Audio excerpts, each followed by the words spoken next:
नमस्कार दोस्तों, मेरा नाम है निधि जैन और स्वागत करती हूँ आपके खुद के चैनल पे परचम क्लासेस में।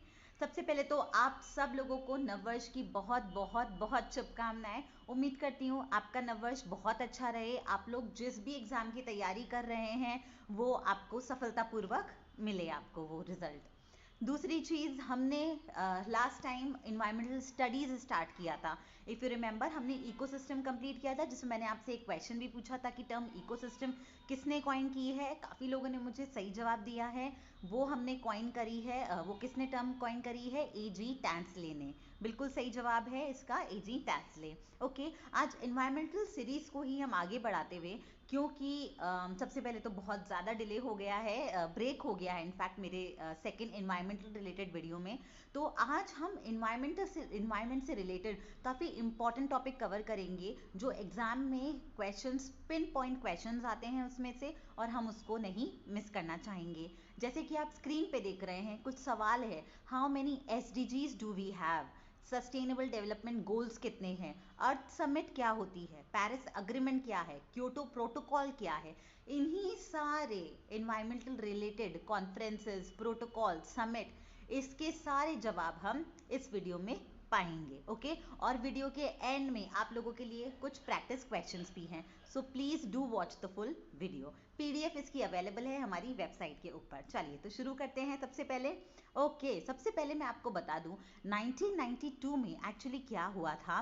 ब्राज़ील के रियो डी जेनेरियो में फर्स्ट इंटरनेशनल अर्थ समिट, ठीक है, वो ऑर्गेनाइज हुई थी। उसमें करीब 100 से भी ज़्यादा देशों के हेड्स को बुलाया गया था। उन्होंने उसको अटेंड किया है। क्यों? हमारी जो इन्वायरमेंटल इमरजेंसी है, इन्वायरमेंट को प्रोटेक्ट करने के लिए जो भी दिक्कतें आ रही है उसको एड्रेस करने के लिए ये समिट रखी गई थी। ओके, इसी समिट्स में जो भी डिसीजंस हुए हैं, जो भी अग्रीमेंट हुए हैं, राइट, उसको मॉनिटर करने के लिए कमीशन ऑन सस्टेनेबल डेवलपमेंट को क्रिएट किया गया है, और बोला गया था कि 5 साल में हम इसकी जो रिव्यू प्रोग्रेस है उसको रिव्यू करेंगे। तो जैसा कि मैंने कहा 5 साल में, तो UN जनरल असेंबली में 1997 में न्यूयॉर्क में एक स्पेशल सेशन ऑर्गेनाइज किया गया 23 से 27 जून को, जो हमारी 1992 की अर्थ समिट थी उसके आउटकम और उसके रिजल्ट के लिए। तो उस समिट को जो 1997 में हुई है उसको बोलते हैं रियो +5 समिट, ठीक है, अर्थ समिट +5 करके आप बोल लीजिए। ठीक है, अब ये जो हमारी समिट है ना, अर्थ समिट, तो उसको बहुत सारे नाम से बोला जाता है। देखिए, उसको हम United nation conference on environment and development भी बोलते हैं, अर्थ समिट भी बोलते हैं, रियो अर्थ समिट भी बोलते हैं, रियो कॉन्फ्रेंस भी बोलते हैं। तो आप लोग कंफ्यूज मत होना, ठीक है। तो अर्थ समिट क्या है? हमारी जो रियो डी जेनेरियो में हुई थी, हमारी पहली इंटरनेशनल अर्थ समिट एनवायरमेंट प्रोटेक्शन के लिए, वो हमारी अर्थ समिट है। क्वेश्चन आया रियो अर्थ समिट क्या है, यही है वो सारी चीज़ें। और अर्थ समिट +5 क्या है? जो हमारी पहली अर्थ समिट हुई थी 5 साल बाद, उसकी प्रोग्रेस को मॉनिटर करने के लिए देखा गया है। तो वो हमारी नेक्स्ट कॉन्फ्रेंस रही है अर्थ समिट +5। ऐसे ही +10 समिट करी थी जोहानसबर्ग में 2002 में, और +20 समिट हेल्ड हुई है रियो डी जेनेरियो में 2012 के अंदर। समझ में आ गया अर्थ समिट का कंसेप्ट क्या है? कोई कंफ्यूजन नहीं होगी उसमें। चलिए आगे बढ़ते हैं हम। अब अर्थ समिट, जैसा मैंने कहा, बहुत इंपॉर्टेंट डिसीजंस हुए थे, बहुत इंपॉर्टेंट अचीवमेंट्स हुए हैं उसमें, अग्रीमेंट्स हुए हैं। वैसा ही एक बहुत इंपॉर्टेंट चीज़ जो हुई है वो है क्लाइमेट चेंज कन्वेंशन। अग्री हुए हैं क्लाइमेट चेंज कन्वेंशन के ऊपर। आगे हम डील करते हैं क्योटो प्रोटोकॉल और पेरिस अग्रीमेंट के ऊपर भी बात हुई है इसमें। ठीक है, आगे हम वीडियो में ये तीनों चीज़ें डील करेंगे, डोंट वरी। ओके, चलिए अभी एजेंडा 21 क्या है? एजेंडा 21 एक्चुअली क्या है? जब हमारी ये 1992 की समिट हुई थी, ठीक है, रियो में, तो उसमें एक एक्शन प्लान सेटअप किया गया था कि हम जो हमारे गोल्स हैं अचीव करने हमको 2000 तक, 21st सेंचुरी एक्चुअली, जो 21st सेंचुरी है ना, वो एजेंडा 21 है, राइट। तो कोई आपसे पूछे कि एजेंडा 21 क्या है, तो एजेंडा 21 क्या है? जो हमारा एक्शन प्लान पूरा सेट किया गया है रियो में 2000 तक अचीव करने के लिए, बाय टारगेट हमारा 21st सेंचुरी, उसको अचीव करने के लिए जो एक्शन प्लान सेटअप किया है वो ही हमारा एजेंडा 21 है। और कोई बड़ी बात नहीं है एजेंडा 21 में, ठीक है। तो ये जो एजेंडा सेट किया गया है, बोला गया है जितनी भी मेंबर पार्टीज हैं वहाँ पर, मेंबर स्टेट्स हैं, कंट्रीज हैं, उनको बोला गया है आप अपने लोकल लेवल पे भी एक ऐसा ही एजेंडा प्लान करें ताकि कैसे आप इस टारगेट को, हमारे सस्टेनेबल डेवलपमेंट गोल्स जो हैं, ठीक है, सस्टेनेबल डेवलपमेंट जो हमारे टारगेट्स हैं उसको हम कैसे अचीव कर लेंगे। तो ये सारी चीज़ें एजेंडा 21 में डिस्कस हुई थी। ओके, समझ आ गया। अब नेक्स्ट, अब हम बात करते हैं जो क्लाइमेट चेंज कॉन्फ्रेंस की मैं बात कर रही थी। जो यूएन क्लाइमेट चेंज कॉन्फ्रेंस है वो एक्चुअली यूएनसीसीसी का ही, यूएनएफसीसीसी का ही एक हिस्सा है, ठीक है। यूएनएफसीसीसी क्या है? UN, United Nation framework on convention, ठीक है, United Nation framework convention on climate change, ठीक है, UNFC framework convention on climate change. तो ये आप यूएनएफसीसीसी ध्यान रखिएगा, ठीक है, यूएनएफसीसीसी आप ध्यान रखिए। सो इसमें क्या है, जितनी भी मेंबर पार्टीज थी उनकी टाइम टू टाइम क्या होती है, कॉन्फ्रेंसेज होती है, सीओपी, कॉन्फ्रेंस ऑफ पार्टीज, जितने भी मेंबर स्टेट्स या कंट्रीज हैं उसकी कॉन्फ्रेंसेज होती है टाइमली, और वो ये डिसाइड करते हैं कि हम कैसे अभी क्लाइमेट चेंज में बदलाव लाएं, क्लाइमेट चेंज में ग्रीन हाउस इफेक्ट या जो भी ओजोन है, इन सबको हम कैसे कॉम्बैट कर सकते हैं, कैसे ख़त्म कर सकते हैं या कैसे कम कर सकते हैं। ओके, जो फर्स्ट कॉन्फ्रेंस है वो कहाँ हुई थी, हमारी बर्लिन के अंदर हुई थी 1995 में। समझ आ गया, अर्थ समिट। उसके बाद हमारी ये वाली कॉन्फ्रेंस हुई हमारी United nation climate change conference. अब हम बात कर रहे हैं क्योटो प्रोटोकॉल की। क्योटो प्रोटोकॉल देखिए इम्पॉर्टेंट है एक्चुअली। इसमें क्यों है ये इम्पॉर्टेंट, क्योंकि अगेन देखिए ये वही वहाँ से ही निकला है, हमारा 1992 अर्थ समिट से ही निकला है, ठीक है, यूएनएफसीसीसी का ही हिस्सा है ये, और ये स्टेट करता है जितनी भी मेंबर पार्टीज है हमारी वो अग्री करेंगी, कमिट करेंगी कि हम कैसे भी करके ग्रीन हाउस गैस का जो एमिशन है उसको हम कम करें। क्यों? देखिए, दो अग्रीमेंट पे आए वो लोग, इसके दो कंक्लूजन्स निकले। क्योटो प्रोटोकॉल क्यों बनाया गया, क्यों सब पार्टीज को अग्री करा रहे कि आपको अपना ग्रीन हाउस गैस एमिशंस जो हैं वो कम करने हैं। क्यों? क्योंकि सबसे पहले तो ये साइंटिफिक कंसेंसस आया कि जो ग्लोबल वार्मिंग है हमारी, ठीक है, वो हमारी ग्रीन हाउस गैसेस की वजह से ही हो रही है, और उसमें भी सबसे ज़्यादा हिस्सा क्या है हमारा, CO2 एमिशंस, ठीक है, सबसे ज़्यादा हिस्सा हमारा CO2 एमिशंस की वजह से ही हो रहा है। ओके, समझ आ गया। सो मेंबर पार्टीज को बोला गया कि अब आपको कैसे भी करके ये जो ग्रीन हाउस गैसेज है हमारी, प्राइमरीली 6 ग्रीन हाउस गैसेज है गाइस, ये देखिए इधर मैंने आप लोग को मेंशन कर रखा है कौन सी ग्रीन हाउस गैसेज हैं। कार्बन डाइऑक्साइड है सबसे पहले तो, ठीक है, देन हमारी मीथेन है,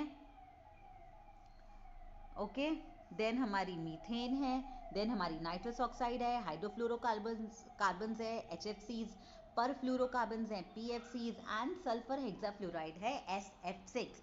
तो कैसे भी करके मेंबर कंट्रीज को इनके एमिशंस को कम करना है, ठीक है। अभी क्योटो प्रोटोकॉल आप समझ गए, देखिए वो लोग ऐसे ही क्वेश्चंस पूछते हैं हमसे एग्जाम में कि ये किससे रिलेटेड है। तो सबसे पहले क्योटो प्रोटोकॉल किससे रिलेटेड है, हमारा ग्रीन हाउस गैस एमिशन से रिलेटेड है, ग्लोबल वार्मिंग, CO2 एमिशंस, ये ठीक है, दो चीज़ हो गई हमारी इंपॉर्टेंट। थर्ड इंपॉर्टेंट चीज़ जो क्योटो से हमसे पूछते हैं कि ये कब फोर्स में आया।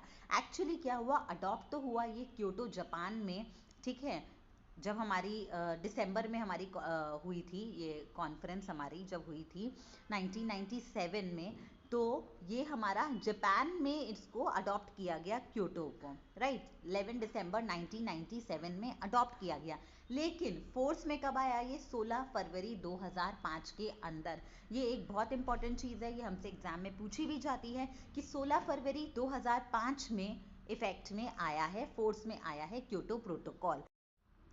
ठीक है फ्रेंड्स, तो ये हमें समझ में आ गया क्योटो प्रोटोकॉल में किस तरह से क्वेश्चंस पूछे जाते हैं। मैं आपको एक छोटी सी चीज़ और इसके बारे में बताना चाहती हूँ कि ये हमारा UNFCCC का ही एक आउटकम है, और ये जितनी भी इंडस्ट्रियलाइज कंट्रीज होती है हमारी, ठीक है, इंडस्ट्रियलाइज इकोनॉमीज है, उसको ज़्यादा फोर्स करता है कि आप अपने ग्रीन हाउस गैसेस के एमिशन को कम करिए, क्योंकि वही ज़्यादा रिस्पॉन्सिबल होते हैं इन एमिशंस के लिए। समझ आ गया, जैसा कि हम बोलते हैं greater the power greater the responsibility, ठीक है, ज़्यादा पावर है आपके ऊपर, ज़्यादा रिस्पॉन्सिबिलिटी भी आएगी। ओके, चलिए आगे बढ़ते हैं। Next, Paris agreement. Paris agreement भी UNFCCC का ही एक आउटकम है जो डील करता है ग्रीन हाउस गैस एमिशन से ही। हमारे लिए इतना जानना बहुत काफ़ी है हमारा। ये साइन हुआ था 22 अप्रैल 2016 में और इफेक्ट में आया था 4 नवंबर 2016 में। ओके, काफ़ी हमारे लिए ये जानना। अभी सस्टेनेबल डेवलपमेंट गोल्स SDGs जिसे कहते हैं, ये क्या होते हैं? ये एक ब्लूप्रिंट है। ब्लूप्रिंट मतलब ये एक नक्शा है हमारे लिए कि कैसे हम हमारे फ्यूचर को अच्छा कर सकते हैं, बेटर कर सकते हैं। ओके, अभी कैसे इसको देखिए आप। SDGs 17 है, ठीक है। UN जनरल असेंबली में 2015 में SDGs को रखा गया था। उनकी नींव SDGs की 2015 में रखी गई थी UN जनरल असेंबली में। ये हमसे क्वेश्चन आ सकता है इसलिए। अभी और टारगेट क्या दिया है हमको कि 2030 तक हमारे ये 17 जो SDGs हैं हमें इसको कवर करना है, पूरा करना है, ये ध्यान रखिए। अभी 17 SDGs क्या हैं ये मैं आपको बता देती हूँ। 17 में सबसे पहले जो हमारा सबसे इंपॉर्टेंट है वो है पॉवर्टी, ठीक है। पॉवर्टी को हटाना है। हंगर, कोई भी भूखा ना सोए, भूखा ना रहे, राइट, ये हमारा सेकेंड है। थर्ड हमारा गुड हेल्थ एंड वेलबींग। अगर गरीबी खत्म हो जाएगी, कोई इंसान भूखा नहीं रहेगा, उसकी हेल्थ वैसे भी इंप्रूव हो जाएगी, ठीक है, तो वो वैसे भी अच्छा दिखेगा, अच्छा रहेगा। देन क्वालिटी एजुकेशन, लोगों के पास क्वालिटी एजुकेशन पहुंचे, right. Then gender equality, right. Clean water and sanitation, गरीबी दूर हो जाएगी, सब कुछ अच्छा हो जाएगा तो लोग हाइजीन कॉन्शियस हो जाएंगे, लोग अपने आसपास का एनवायरनमेंट स्वच्छ रखेंगे, स्वच्छ भारत का सपना भी हमारा पूरा हो जाएगा। Affordable and clean energy, decent work and economic growth, ठीक है। ऐसे करके ये टोटल 17 हैं। Industrial innovation infrastructure, reducing inequality, sustainable cities and community, responsible consumption and production, मतलब भाई हमें सोच समझ के कंज्यूम करना है और सोच समझ के ही प्रोडक्शन होना चाहिए ताकि सबको सब चीज़ मिले। क्लाइमेट एक्शन, ऑब्वियसली क्लाइमेट को हमें ध्यान रखना है, एनवायरनमेंट का ध्यान रखना है। Life below water and life on land, मतलब हमें पानी के अंदर जो लाइफ है, जीव जंतु रहते हैं, उसका भी ध्यान रखना है हमें, और जो पृथ्वी के ऊपर है हमें उसका भी ध्यान रखना है। फिर peace, justice and strong institutions, partnership and goals. समझ आ गया? ये इसमें कोई दिक्कत नहीं है। चलिए नेक्स्ट हम बात करते हैं हमारी बेसिल कन्वेंशन की। बेसिल कन्वेंशन बेसिकली क्या है? ये एक तरह का हमारा इंटरनेशनल ट्रीटी है जो कि हजार्डस वेस्ट, मतलब जो हानिकारक वेस्ट होते हैं हमारे, राइट, उसके ऊपर और उसके डिस्पोजल पे हमारे रूल्स बनाता है, ठीक है। मतलब अगर कोई भी हमारा कंट्री दूसरे कंट्री में कोई हजार्डस वेस्ट डालना चाहे, सपोज मानिए केमिकल वेस्ट है उसका, वो डालना चाहे, तो उसके लिए क्लियर कट गाइडलाइंस है, वो ऐसा नहीं कर सकते हैं, ठीक है। तो ये हमारा बेसिल कन्वेंशन। एग्जाम में क्या पूछा जाता है जनरली कि ये किसके ऊपर है, तो ये हमारा हजार्डस वेस्ट और देयर डिस्पोजल के ऊपर है। साइन हुआ था 1989 में, और कहाँ पर? बेसिल, स्विट्जरलैंड के अंदर हुआ था ये, ठीक है। इफेक्टिव है 5 मई 1992 से। Then Green Climate Fund, it is a fund established within the framework of UNFCCC, ठीक है, as an operating entity of the financial mechanism to assist developing countries in adaptation mitigation practices to counter climate change. Simple सी बात है, green climate fund, अब नाम से ही आप देख लीजिए, ग्रीन क्लाइमेट फंड, ओके, मतलब क्या है? हमें क्लाइमेट को बचाने के लिए एक फाइनेंशियल मैकेनिज्म स्टैब्लिश किया है। ये किसने किया है हमारा फाइनेंशियल मैकेनिज्म? ये यूएनएफसीसी का ही फ्रेमवर्क है, उसमें कुछ दिक्कत नहीं है हमें याद रखने में। और ये डेवलपिंग कंट्रीज को सपोर्ट करता है ताकि उन्हें अगर कुछ पॉलिसीज बनानी है, कुछ करना है क्लाइमेट चेंज को, ग्रीन हाउस ग्लोबल वार्मिंग को रोकने के लिए, अपने क्लाइमेट को बेटर बनाने के लिए, एनवायरनमेंट को बेटर बनाने के लिए, तो उसके लिए फंड्स है, ठीक है, सपोर्ट के लिए। Next, earth hour. Earth hour देखिए बहुत ही इम्पॉर्टेंट है क्योंकि हम हर साल सेलिब्रेट करते ही हैं वैसे ही भी अर्थ आवर। 2007 में ये शुरू हुआ था ऑस्ट्रेलिया में। ये एक वर्ल्ड वाइड मूवमेंट है जो शुरू किससे हुई है? World wide fund for nature से इसमें शुरू किया गया है, ओके। अभी इसमें क्या है, 8:30 से 9:30 बजे, ठीक है, मार्च में एक दिन देख लेते हैं, 8:30 से 9:30 बजे उस दिन जो भी नॉन इसेंशियल इलेक्ट्रिक लाइट्स है वो बंद कर दी जाती है, ठीक है, वो बंद कर दी जाती है ताकि हम समझें कि लोगों में ये जागरूकता फैले कि एनर्जी कंजम्पशन कितना ज़रूरी है, और अगर हम एनर्जी कंजम्पशन नहीं करते तो एनवायरनमेंट पे उसके कितने साइड इफ़ेक्ट्स हो सकते हैं। मार्च में ये दिन मनाया गया था 2020 में ये दिन मनाया गया था 28 मार्च को 8:30 से 9:30 बजे, ओके, क्लियर है, कोई दिक्कत नहीं। चलिए आगे बढ़ते हैं। The Cartagena protocol on biosafety to convention on biological diversity. अभी देखिए कार्टेजिना प्रोटोकॉल एग्जाम में पूछा गया, इसलिए मैं आपको जस्ट छोटा सा बता देती हूँ जो हमारे लिए ज़रूरी है। कार्टेजिना प्रोटोकॉल इफेक्टिव हुआ था 11 सितंबर 2003 में, ठीक है। इस प्रोटोकॉल में ये बोला गया है जो भी जेनेटिकली मॉडिफाइड ऑर्गेनिजम्स हैं या लिविंग मॉडिफाइड ऑर्गेनिजम्स है उसकी मूवमेंट रिस्ट्रिक्ट करने के लिए, अगर किसी कंट्री को लगता है कि उसकी कंट्री को कोई पोटेंशियल रिस्क हो सकता है तो, ठीक है, जैसे कुछ वायरस उसको आप जेनेटिकली मॉडिफाई कर सकते हैं, दूसरी कंट्री में हार्म पहुंचाने के लिए उसके उधर भेज सकते हैं, और अगर आपको लग रहा है कि हाँ ये कोई हार्म पहुंचा सकते हैं तो कैसे ना कैसे करके उसको रोकने की गाइडलाइंस इस प्रोटोकॉल के अंदर है। इंडिया इस प्रोटोकॉल की पार्टी है। ओके, इतना सा क्लियर है, कोई दिक्कत नहीं है हमें। नेक्स्ट है नगोया प्रोटोकॉल। ये भी बहुत सिंपल है, ये भी उसी से रिलेटेड है दोस्तों, लेकिन इसमें बस इतना सा ध्यान रखना आप कि नगोया प्रोटोकॉल में जो जेनेटिक रिसोर्सेज की एक्सेसिबिलिटीज है बिटवीन कंट्रीज वो फेयर और इक्विटेबल होनी चाहिए। मतलब अगर कोई दो कंट्रीज आपस में मिलके कोई जेनेटिक रिसोर्सेज को यूज़ कर रही है या किसी का शेयरिंग कर रही है कोई प्रोजेक्ट के अंदर, तो उसके जो बेनिफिट्स है वो आपस में इक्वली शेयर होने चाहिए, ठीक है, कोई दिक्कत नहीं है। ओके, साइन हुआ था 29 अक्टूबर 2010 में, 92 सिग्नेटरीज हैं कंट्रीज इसकी, इफेक्टिव हुआ 12 अक्टूबर 2014 के अंदर। Then IUCN International Union for Conservation of Nature, IUCN हमें पता है रेड लिस्ट जो IUCN की बहुत फेमस है, तो ये एक्चुअली एक ऑर्गेनाइजेशन है, इंटरनेशनल ऑर्गेनाइजेशन जो नेचुरल रिसोर्सेज के कंजर्वेशन के लिए काम करती है, ठीक है। वो काफ़ी डेटा उठाते हैं, रिसर्च करते हैं, एनालिसिस करते हैं, एडुकेट करते हैं अगर कोई जगह या कोई स्पीसीज हार्म हो रही है या एक्सटेंट हो रही है या उसको कोई एंडेंजर्ड हो रही है, खतरा हो रहा है, तो ऐसी जीव जंतु या प्रजातियों को ये लोग अपनी लिस्ट में मेंशन कर देते हैं और कंट्रीज के लिए मैंडेटरी है कि उसका ध्यान रखना जरूरी है। Okay, IUCN red list, easy. Next Ramsar convention, ये हमारा कल ही वीडियो आया है रामसर कन्वेंशन, रामसर साइट्स के ऊपर। इसमें क्या है, जितनी भी वेटलैंड्स हैं जो एक काफ़ी मान लीजिए वेटलैंड्स खतरे में आ रहे हैं जो बहुत इंपॉर्टेंट हैं, उसमें कुछ स्पीसीज़ है फ्लोरा या फौना की वो एंडेंजर होती जा रही है, या ऐसी स्पीसीज़ जिनको हमें कंजर्व करना ज़रूरी है, उसकी एक लिस्ट तैयार की जाती है रामसर साइट्स की, ठीक है। वो लिस्ट के अंदर जो जो नाम आते जाएंगे उसको कंजर्व करना ज़रूरी है। रामसर नाम कैसे पड़ा, क्योंकि ईरान के एक सिटी है रामसर, वहाँ पर इसकी पहली कन्वेंशन हुई थी 1971 2 फरवरी में, उसी से इसका नाम रामसर पड़ा है। अभी इंडिया में टोटल साइट्स कितनी है, 42, कोई दिक्कत नहीं है, ग्रेट। आगे अब हम कुछ क्वेश्चंस डील करते हैं दोस्तों जो एग्जाम में आए हुए हैं, काफ़ी सिंपल क्वेश्चंस हैं, डिफिकल्ट नहीं है, बहुत इजीली हम इसको डील कर सकते हैं। UNCED stands for, UNCED united nation confederation of environment and development, united nation conference on environment and development, united nation conference on economic development, united nation confederation on economy and development. तो ये हमने जैसे आगे देखा, ये है United nation conference on environment and development, option number B. Next question, what does agenda 21 means, जैसे मैंने आपको कहा था एजेंडा 21 इज इंपॉर्टेंट, ठीक है, क्वेश्चन आ चुका है, इसका क्या मतलब होता है, it is an agreement between 20 developing countries of the world on climate change, no. It's a free trade agreement between 7 developed countries of the world, no.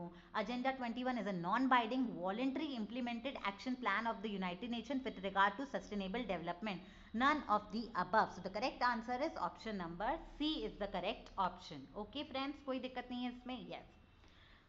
Then हमारा नेक्स्ट है, consider the following statement related to Rio plus 20 1992, ठीक है, मतलब ये अर्थ summit plus 20 की बात कर रहे हैं।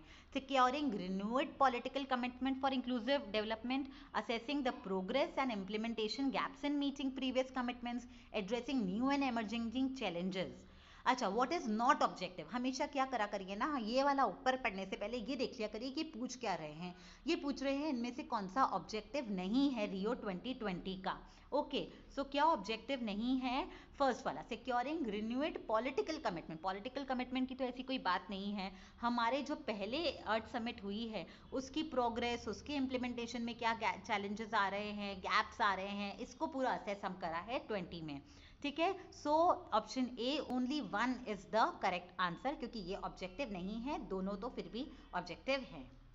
नेक्स्ट, बेसल कन्वेंशन किससे रिलेटेड है? ये मैंने आपको अभी बताया, trans boundary movement of hazardous waste and their disposal, ozone layer depletion, sustainable development या earth summit. So the right answer is option number A, trans boundary movement of hazardous waste and their disposal.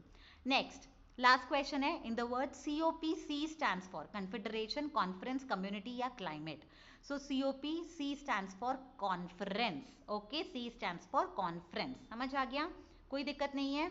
Okay, conference of parties जो कहते हैं.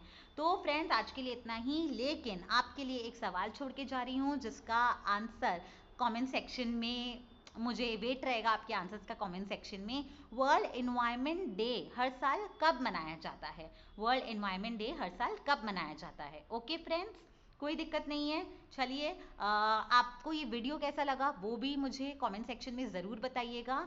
Till then, have a good day, stay happy, stay safe and have a good day guys. Bye.